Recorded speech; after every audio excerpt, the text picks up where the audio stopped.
Back here at our intermission, John Cullen joins me now downstairs. And John, let's talk about this game. The Rangers taking advantage of their chances in the second period. Absolutely. Matt Pumple got on the board twice for him, taking advantage of power play opportunities. As you see on the shot clock, Kitch are doing a great job getting pucks to the net, and as we said before, great things will happen. Seems like for the Sting, maybe just gripping the stick a little tight, making some moves offensively, but just not able to get that finish right now. Right, they're not capitalizing, but then again, they're not getting the chances they need to capitalize. I look for them to be successful in the third period, to get things set up in the offensive zone, run that cycle, and get scoring chances going. One thing we're seeing with the Rangers is that depth that they're looking to carry right through this season. When you throw Faxa, Reeder, Pumple, the big body of Zinder out in front to cause havoc for goaltenders, Murphy, Iafredi. I can sit there and rhyme names off for a while as you look at me here and nod. It's a case they have that depth up front now. Absolutely. They have a very good team, very deep, as you said, up front, one of the deepest teams in the OHL. They should contend not only for the Western Conference crown, but for the OHL championship as well. Bring us up to speed on you. 4 years in the Ontario Hockey League. You were an OA last year, so you had no choice. We were throwing you out of the league. You're too old now. Tell me about that whole experience. 4 years in the Ontario Hockey League was like for you. The OHL, my OHL experience was great. I got to meet some tremendous people and play at one of the highest levels of junior hockey in the world. I formed many great friendships that, I still carry on to this day. My former goalie coach here in Sarnia, Paul Burgess, he still works with me as my goalie coach. So it's relationships like that with not only coaches, but billets, players, everything that came together for me in my OHL experience made it a very fun time, but also a learning experience. 4 teams, Niagara, Kingston, Sarnia, Windsor. You sort of got to see each end of the province, you might say, and experience, the cities as well. Absolutely. Many people will look at that saying it's not a good thing to be traded so many times.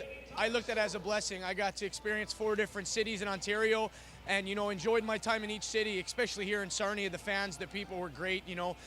My time was cut short, but I definitely enjoyed it here.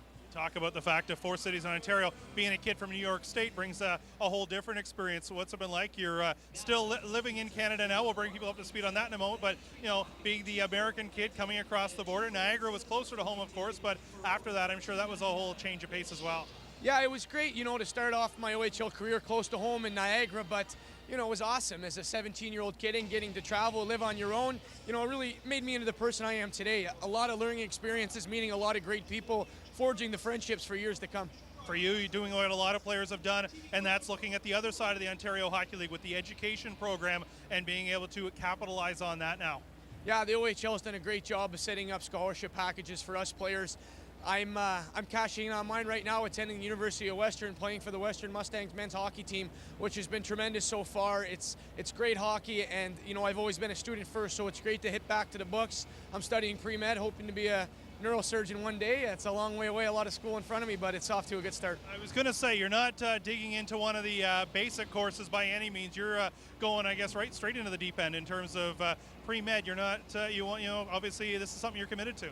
Absolutely. My father was recently diagnosed with Parkinson's, so for me, it hits close to home, and I'd love to be able to get back and give back there and, help fight these neurological diseases. So for me, it's personal, but it's been great so far, and I look forward to the rest of it. One thing people maybe don't see, especially in certain areas of the province they do, but that CIS hockey program is certainly very competitive with a lot of OHL players, and we see it out west as well, and in the eastern part of the country, junior hockey players going on, and pretty high quality hockey going on there.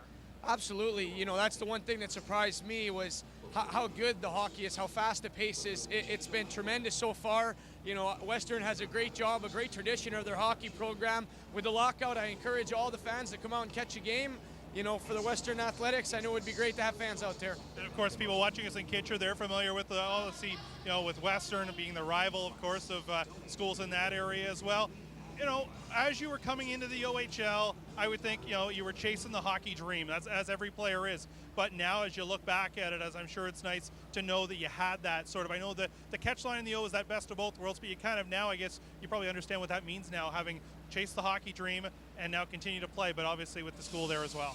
Yeah, I have no regrets the way I did it. I got to play high-level hockey for 4 years in the best junior league in the world. And like I said, it was a tremendous learning experience. And I just want people to know that, all these hockey players out here, they're students as well. And for those that don't make it onto the NHL, there's a lot of great careers being started by the OHL scholarship package. For you, half a season in Sarnia, came in from Kingston into Sarnia that off season, and certainly memorable times, I would think. Ended up in Windsor to finish that year, but certainly tell me about the 4 or 5 months here in Sarnia. You know, my time here in Sarnia was cut short, but I definitely enjoyed it. We had a young team, and I got the chance to play with Yakupov and Galchenyuk, and it was fun to play with young, talented players like that we're going to see in the National Hockey League for years to come.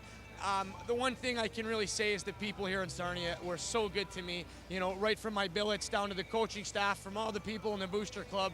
It was awesome. It made my time here in Sarnia so memorable, and I'll have that with me, Terry, for the rest of my life, and I'll always have a home here in Sarnia. For you, obviously joining us here as well, you've been sort of dabbling in this side of the business as well. You talk with the pre-med, but some writing, some radio over the years. You've always had an interest in what we do on this side of the ledger. Yeah, it's always been something that's come so naturally to me that I'm happy to have the opportunity with you here, and you know, it's something that I look forward to building on over the years to come, and I'll be back for a few more games here with you, and other than that, just keep going with my other dreams. This isn't the first time you've done stuff with a microphone or a pen in some cases. Fill us on some of the other media stuff you've been involved in, even while you played in the OHL. Right now, so last year I got started writing for Yahoo Sports, and you know, I've been dabbling there with some blogs on different hockey issues, and that's been a lot of fun. My writing has been something I've been passionate about since a young age. So, you know, the one thing I want people to realize is that these young men out here are not just hockey players. We're multi-dimensional people, and you don't get to see it as with the players on the ice as much, but you know, for me, writing and doing the broadcasting is something I'm very passionate about, as well as going to school for pre-med. So I find a way to keep busy, and it's definitely fun getting out here and working with you. Now, you did some under-17 work in Windsor as well, but now in Kingston you had a radio show, but hockey wasn't really the discussion. It was a little different stuff. Yeah, you know, we had some fun in Kingston. I originally went on there just to talk hockey, but as we got to know each other with the different radio personalities, we turned it into a more political theme, which was a lot of fun. We called it Cullen's Conspiracies, and we talked about a whole lot of things, and it was great. We had great feedback from the community. It was primetime radio, 8 in the morning on Friday, so it was definitely an awesome experience getting involved with the community, but not only that, you know, getting to talk about some interesting things that are going on in world politics today. And that's one thing with you. You talk with the multi-dimensional hockey player, keep an eye on what's going on, but also you've always been sort of involved in some of the American political situations. People don't know you're from suburban Buffalo, New York, so you've always sort of kept an eye on what goes on, not only American politics, but some of the other stories that are out there. Yeah, absolutely. You know, it's great to stay informed, and I know I was always the guy on the team keeping the other guys informed with stuff that they might not have been really into, but for me, it's being passionate about what's going on in our world today and for our generation. That's why I got into it, to hopefully make a change for the better, you know, as we move forward. We'll make this quick because we don't want people channel surfing very quickly if we bring this up. I got to think you're following the U.S. Election pretty tightly. Absolutely. It's going to be a tight election, you know, a crucial time in American politics with what's going on with our economy. So it'll be interesting to see what happens, and you know, this will be my first opportunity to vote. I promise that's all we'll talk about the American election on here. Back to hockey for a moment. Third period's going to come up here. Sarnia down by a goal, lost the home opener. I'm sure, you know, you've been in a room in a situation like this. I would think they got to be pretty hungry in the third. Yeah, you look for your leaders to step up here and say, boys, we're only down one. We got 20 minutes to play. All we need is one shot on goal to tie this thing up. You know, if we need to, we'll take it to overtime and win it there. But the keys to this period are come out, play strong defensively. Don't hesitate. Get pucks to the net. Really test Gibson here early, and, you know, good things will happen. See you upstairs. Thanks, Terry. There's John Cullen with us here. Third period action will come up on the other side. The Sarnia Sting trailing the Kitchener Rangers on 2 goals by Matt Pumpel. Daniel Nicandrov has the